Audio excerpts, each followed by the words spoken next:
ఎవరైనా సరే అధికారంలో ఉన్న ప్రతిపక్షంలో ఉన్న నిరంతరం ప్రజల పక్షాన పనిచేసినటువంటి వ్యక్తే నిజమైనటువంటి ప్రజానాయకుడని చెప్పి మనందరికి కూడా తెలుసు. గత 5 సంవత్సరాలు హ్యూజ్ మ్యాండేట్ వచ్చింది. 151 స్థానాలతో ఒక వ్యక్తి ఈ రాష్ట్రానికి ముఖ్యమంత్రి అయ్యాడు. అధికారం ఉన్నటువంటి 5 సంవత్సరాలు కేవలం ప్యాలెస్కే పరిమితమై ఈ రాష్ట్రంలో ఏమి జరుగుతుంది, ప్రజలు ఏ ఇబ్బందులు పడుతున్నారు, అటు పత్రికలు కానీ మీడియా కానీ ప్రతిపక్షాలు కానీ ఎంత గోచించినా సరే ఒక్కరోజు కూడా వెళ్ళి చూసినటువంటి సందర్భాలు లేనటువంటి నాయకుడు. ఇటువంటి నాయకుడు ఈ రాష్ట్రంలో ఉండకూడదు, ఇటువంటి వ్యక్తి అసలు రాజకీయాలకే పనికిరాడు అని చెప్పి 5 కోట్ల మంది తెలుగు ప్రజలు మొన్న జరిగినటువంటి ఎన్నికల్లో చిత్తుగా ఓడించి ఇంటికి పంపించిన విషయాన్ని ఒక్కసారి గుర్తు చేస్తున్నాను. గెలుపు ఓటములు సహజం, ఒక రాజకీయ పార్టీకైనా ఒక వ్యక్తికైనా సహజం. ఎవరమైనా సరే ఓడిపోయేటప్పుడు ఎందుకు ఓడిపోయాం, కారణాలు ఏమిటని అన్వేషించుకొని ముందుకెళ్ళాలి. కానీ ఈరోజు ఆ వ్యక్తి పరిస్థితి చూస్తుంటే, మాటలు వింటుంటే ఆ వ్యక్తి పూర్తిగా స్థితి పూర్తిగా లేనటువంటి వ్యక్తిగా మాట్లాడుతున్నాడు.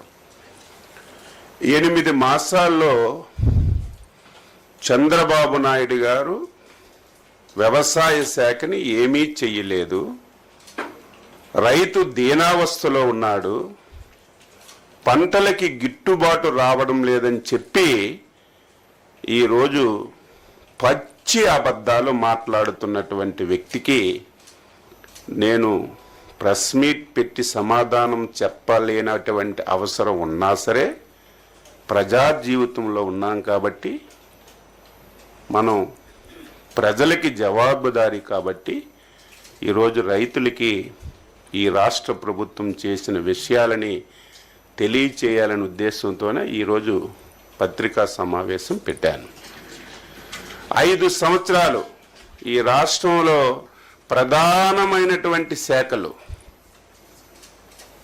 70% మంది బతుకుతున్నటువంటి శాఖలు, ఈ రాష్ట్రానికి ఆదాయ మార్గాలను తీసుకొస్తున్నటువంటి శాఖల్ని 5 సంవత్సరాలు తాళమేసి బిగించినటువంటి వ్యక్తి ఈరోజు ఆ శాఖల గురించి మాట్లాడుతున్నాడు. ఈరోజు వ్యవసాయ అనుబంధ శాఖలు ఈ రాష్ట్రంలో 60-70% మంది వ్యవసాయం అనుబంధ రంగాల మీద ఆధారపడ్డారు. అందులో రాష్ట్రానికి ఎక్కువ ఆదాయ వనరులు వచ్చినటువంటి శాఖ వ్యవసాయ అనుబంధ శాఖలు. 5 సంవత్సరాలు ఒక్కటంటే ఒక్కటి రైతు గురించి నువ్వు చేసి ఇది నేను చేశానని చెప్తే ఎవరమైనా సరే గౌరవిస్తాం. ఒకవేళ ఆయన చేసిన మంచి విషయాలుంటే తీర్చుకొని ఆచరిస్తాం. 5 సంవత్సరాల్లో అతి ప్రధానమైనటువంటిది శాఖలో సాయిల్ టెస్టింగ్ అనేది ఒక్కరికి 1 సెంటు భూమికి సాయిల్ టెస్టింగ్ చేసి 1 కార్డైనా నువ్వు ఇచ్చావని నిరూపించగలిగితే నువ్వు చెప్పిన దానికి నేను సిద్ధంగా ఉంటాను. 5 సంవత్సరాల్లో మొత్తం వ్యవసాయ శాఖని అట్టగ మీద పెట్టావు. 2014-19లో చంద్రబాబు గవర్నమెంట్లో తీసుకున్నటువంటి అనేక నిర్ణయాలని నువ్వు పూర్తిగా పాతాళలోకాన్ని పాతిపెట్టి రైతుకి తీవ్రమైనటువంటి ఇబ్బందులకు గురి చేశావు. 5 సంవత్సరాల్లో మెకనైజేషన్ కింద ఒక్క పైసా అంటే ఒక్క పైసా నువ్వు ఖర్చు పెట్టావని లెక్కలు చూపించు. ఈరోజు అత్యంత ప్రాధాన్యమైనటువంటిది డ్రిప్పు, స్ప్రింక్లరు, ఇరిగేషన్ మీద ఆధారపడినటువంటి రైతులు ఉన్నారు.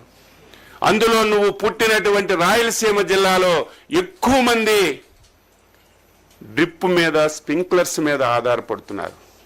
ఒక్కరికంటే ఉన్న తర్వాత 5 సార్లు సైక్లోన్లు వచ్చాయి, తుఫాన్లు వచ్చాయి. వెంటనే ఎన్యూమరేషన్ చేసి ఈస్ట్ వెస్ట్ గోదావరికి వస్తే 34 కోట్లు ఇచ్చాం.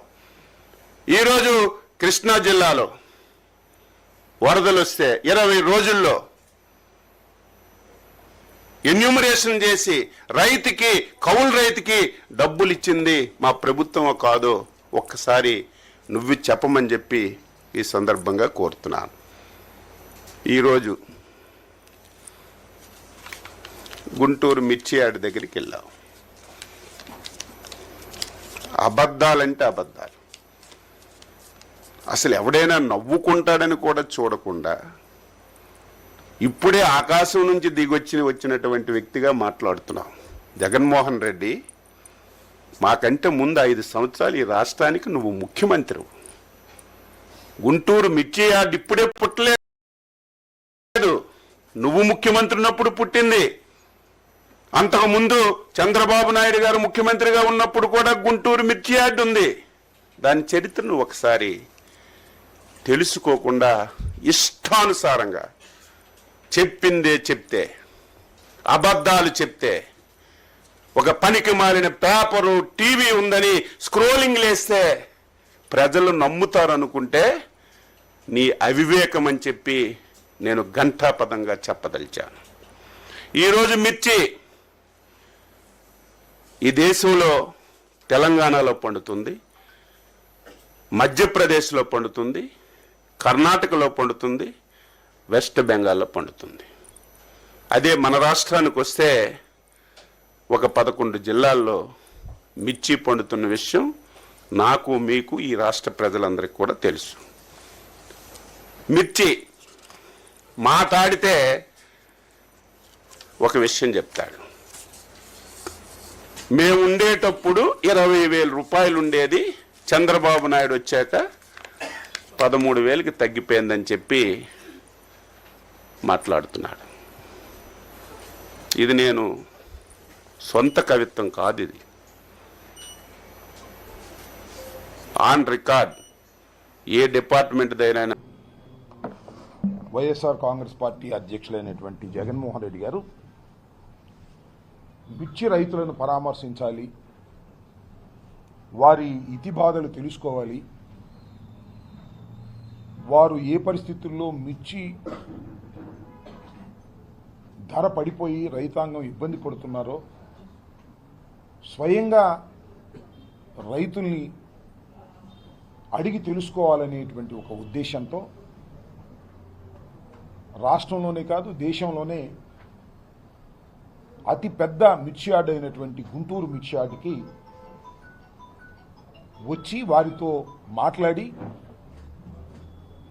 దాని మీద ప్రభుత్వం మీద ఒత్తిడి తీసుకురావాలనేటువంటి ఒక ప్రయత్నంతో మాజీ ముఖ్యమంత్రి గారు ఇవాళ మిర్చి యార్డుకు వచ్చారు. మిర్చి యార్డుకు వచ్చిన సందర్భంలో రైతుల్ని కలుసుకోవడానికి ప్రయత్నం చేశారు. కొంతమంది రైతుల్ని కలుసుకున్నారు, వారితో మాట్లాడారు. ఆ తరువాత అంత ఒత్తిడిలో కూడా మీడియాతో కూడా వివరంగా మాట్లాడి వెళ్ళారు. ఇవాళ మేమందరం ఇక్కడ సమావేశమైంది మీతో మాట్లాడాలనుకుంటున్నటువంటి అంశాలు 2 ప్రధానంగా ఉన్నాయి. జగన్మోహన్ రెడ్డి గారు ఎప్పుడైతే రైతుల్ని కలుసుకొని మాట్లాడి మీడియాతో మాట్లాడి వెళ్ళారో ఆ తరువాత తెలుగుదేశం పార్టీకి చెందినటువంటి నాయకులు చాలామంది రియాక్ట్ అయ్యారు. వ్యవసాయ మంత్రి గారు కూడా రియాక్ట్ అయ్యారు. ఇంకా కొంతమంది మాజీ మంత్రులు రియాక్ట్ అయ్యి పచ్చి అబద్ధాలు చెప్పేటటువంటి కార్యక్రమం చేశారు. వ్యవసాయ మంత్రి గారు మాట్లాడుతూ ఏమంటాడంటే, ఇప్పుడు 13,000 అమ్మింది 1-2 సార్లు తప్ప మిర్చి అనేటువంటి మాట మాట్లాడాడు వ్యవసాయ మంత్రి గారికి. మరి సమాచారం ఉండి మాట్లాడాడో సమాచారం లేక మాట్లాడాడో నాకు తెలియదు. అంతేకాదు ఇవాళ మిర్చి రైతులకు సంబంధించిన అంశం మీద ఎప్పుడైతే జగన్మోహన్ రెడ్డి గారు మిర్చి యార్డుకు వచ్చి రైతుల్ని పరామర్శిస్తారని తెలిసిందో వెంటనే ముఖ్యమంత్రి గారు ఏదో సమీక్ష నాటకాన్ని ఆడి కేంద్ర వ్యవసాయ మంత్రి అయినటువంటి శివరాజ్ సింగ్కి ఒక లెటర్ రాశాడు. అయ్యా మిర్చి ధర పడిపోయింది, మీరు రావాలి, మీరు ఆదుకోవాలి అని. అది కాదు చేయవలసింది. జగన్మోహన్ రెడ్డి గారి హయాంలో నేను మనవి చేస్తున్నా, గర్వంగా గుండె మీద చేయి వేసుకొని చెప్తున్నాం, జగన్మోహన్ రెడ్డి గారి హయాములో 5 సంవత్సరాల పాటు రైతు ఉత్పత్తి చేసినటువంటి పంటలకు మద్దతు ధర రాకపోయినా, లేదు రైతు నష్టపోతున్నాడని గ్రహించిన 3,000 కోట్ల రూపాయలు ధరల స్థిరీకరణ కోసం పెట్టి ధాన్యం కొన్నాం, పత్తి కొన్నాం, శనగ కొన్నాం, పొగాకు కొన్నాం. కొని రైతుకు నష్టం లేకోకుండా ఆదుకున్నటువంటి ప్రభుత్వం వైఎస్ఆర్ కాంగ్రెస్ ప్రభుత్వం, జగన్మోహన్ రెడ్డి గారిని మనవి చేస్తున్నాం. ఇవాళ అవాకులు చవాకులు పేల్తా ఉన్నారు మంత్రులు సైతం. ఏం చేశారండి మీరు ఇన్నాళ్ళ నుంచి? మిర్చి రైతుల దగాబడిపోతుంటే తాళొచ్చి నారు రేటు పెరిగి, కూలీ రేటు పెరిగి, మందుల రేట్లు పెరిగి, ఎరువుల రేట్లు పెరిగి మిర్చి డౌన్ అయిపోతే ఇవాళ మాట్లాడుతున్న మాటలేంటి మీరు? ఇవాళ ఇదంతా కూడా ఎవరి మీదో నెట్టేసి కేంద్ర మంత్రికి, వ్యవసాయ శాఖ మంత్రికి లెటర్ రాసేసి తుడిచేసుకుందాం అనుకుంటే కుదురుతుందా అని అడుగుతా ఉన్నా. ఆదుకోవాల్సిన బాధ్యత ముఖ్యమంత్రికి లేదా?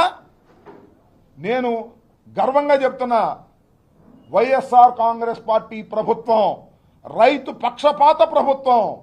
ప్రభుత్వానికి నష్టం జరిగినా రైతుని ఆదుకోవాలని తాపత్రయపడినటువంటి ప్రభుత్వం. మీరు ఎప్పుడు కొనలేదని వాళ్ళ ఆయన వ్యవసాయ శాఖ మంత్రి గారు అంటున్నాడు. 64,000 కోట్లు వెచ్చించి ధాన్యాన్ని కొన్నటువంటి సందర్భం రికార్డ్స్ ఉంటాయి, చూసుకోమంటున్నా.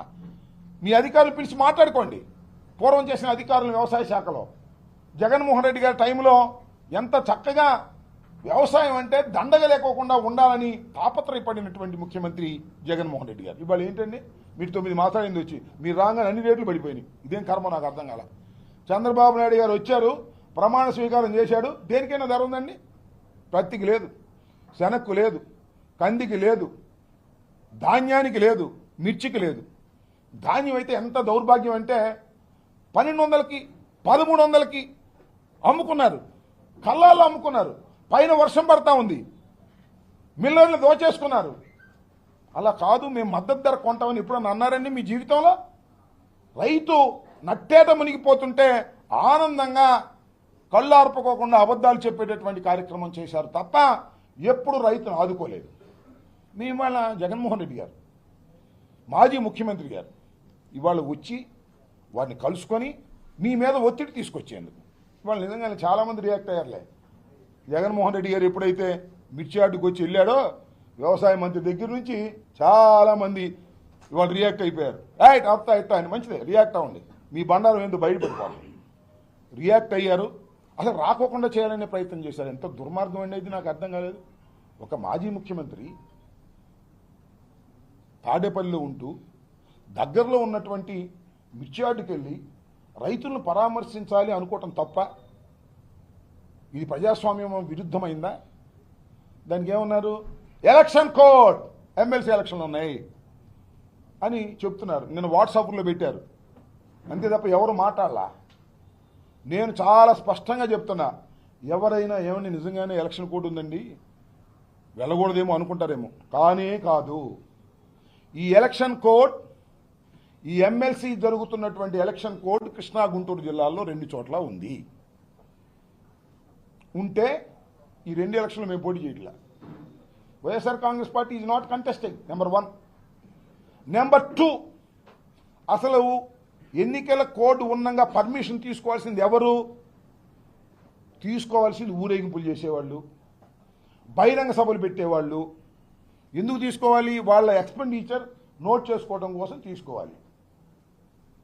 జగన్మోహన్ రెడ్డి గారు వచ్చింది మిర్చియార్డుకి ఎమ్మెల్సీలకు ఓట్లు అడగడానిక? అక్కడ ఉన్న ఎమ్మెల్సీ ఓట్లు వేసే డిగ్రీ వాళ్ళు ఎవరు ఉన్నారా? రైతులను పరామర్శించడానికి వస్తే ఇది ఎమ్మెల్సీ కోర్టు ఉందంటారని నాకు అర్థం కాదు. పోనీ కోర్టు ఉందని నోటీస్ ఇచ్చారా? పోనీ రిటర్న్గా అది ఎవరు? ఊరికే గాలిలో చెబుతుంటారు. గాలిలో చెప్పి జగన్మోహన్ రెడ్డి గారు కోర్టును ఉల్లంఘించాడు. నో, కోడ్ను ఉల్లంఘించాలనేటువంటి దురుద్దేశం కానీ అలాంటి కార్యక్రమం కానీ మాకు చేయవలసిన అవసరమే లేదు.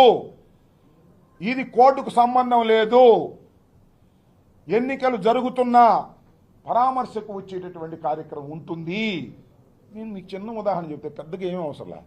నిన్నే కదా జగన్మోహన్ రెడ్డి గారు వంశీని జైల్లో ఉంటే పలకరించడానికి వెళ్ళింది.